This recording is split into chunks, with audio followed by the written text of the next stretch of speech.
This trip would be somehow incomplete unless I had some kind of video about the machete. We've been in taquada now for 3 days, and it is taquada like this all the way up to the top of the mountain. So we've been chopping for 3 days. I have no blisters on my hand whatsoever. I ripped my finger open, but not with the machete.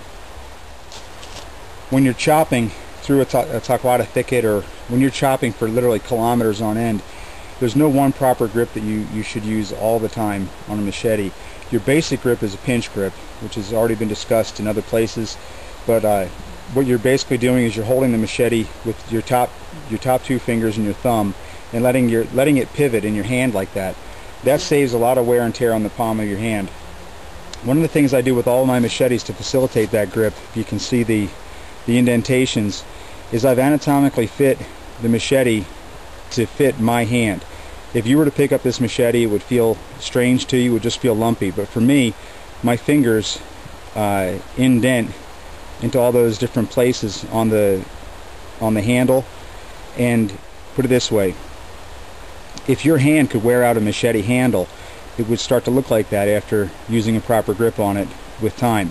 So what I do is I just take the wood away from the places where I get hot spots on my hand, and you can see after several kilometers of chopping, I have no damage to my hand, even in wet conditions. So your pinch grip is your basic grip, but your other 2 fingers are there for support if you need it. If you feel like you're ever going to lose your grip on the machete, go ahead and choke down on it. Just leave them.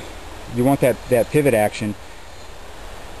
There's times where you will be chopping where it is just, you are just hacking and hacking and hacking, and you can't just do nice little clean flicks at one target. You're chopping through masses of taquada or masses of giant brambles and big choking clogs of grass. You pretty much just have to tear at it until you can get through it.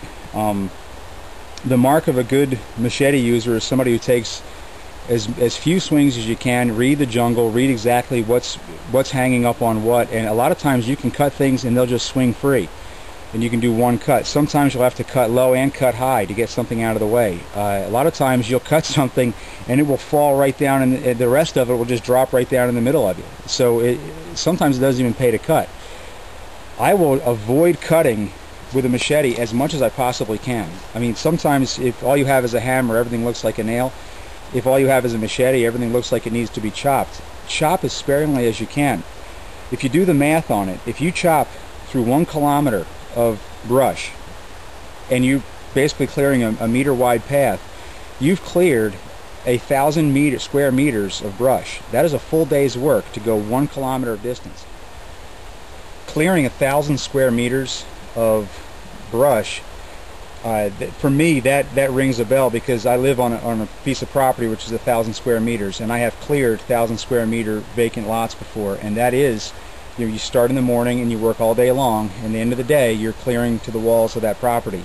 So it is a full day's work. It also costs about $200 to hire somebody to clear 1,000 meters of brush on a piece of property. So that's what you're doing. That's the price you're paying, also wearing a pack to chop your way through this thing. One of the things we resorted to yesterday was trying to chop through this stuff with a pack on is nearly impossible. So we put the packs on the ground, chop forward about 100, 200 meters, go back, get the packs, advance them, put them down again, chop another 200 meters. We got up there yesterday. It was already it was too late to set up camp and to bring our packs all the way up to the steepest part of the mountain. So we decided to come back, and then this morning we just took the day off. So tomorrow we're going to be going back up the mountain and doing some navigating, a lot more chopping. But both of us, after 2 days straight of just chopping, our arms are just ragged out. We have to just rest. This is a 16-inch Tramontina. The other machete we have is a 13-inch Psycho, which is it's a shorter machete, but it's a lot thicker, and it's better for chopping through wood. It's like an axe with a sharpened handle. A lightweight machete, if you're doing a lot of chopping of light stuff like this, you really do want a lightweight machete. The heavy Ontario and the heavy Psycho, they will wear your arm out when you're chopping through light stuff, because you never want to get into a situation, let me rewind that here. You don't want to get into a situation when you're chopping in light stuff where you have to power through and then stop the blade. With a heavy blade, you're going to chop through it, and you're going to have to stop that weight every time because it's going to sail right through everything, and you're going to wear out the top of your forearm. With a lightweight machete, you can do just a little flick cut like that, and it's just you're stopping it with the palm of your hand. You're not stopping it with the muscles of your arm. It just does it cuts the thing you need to cut, and you're not wearing yourself out. If you can avoid this kind of stuff, and on this trip we have not been able to avoid it at all. We've been in Taquada for 3 days straight. If you can avoid it by anything, you do that, because you cannot do this day after day after day. At least I can't. Chopping day after day after day to get a kilometer up the hill.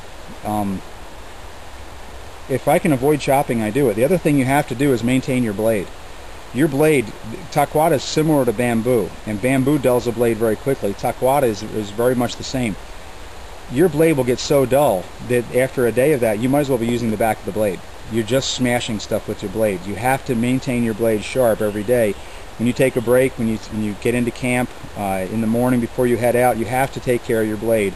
Keep it sharp and keep it well oiled, and even then you're going to get edge damage. We had to take edge damage off these machetes today, just from the last 2 days of just constant chopping.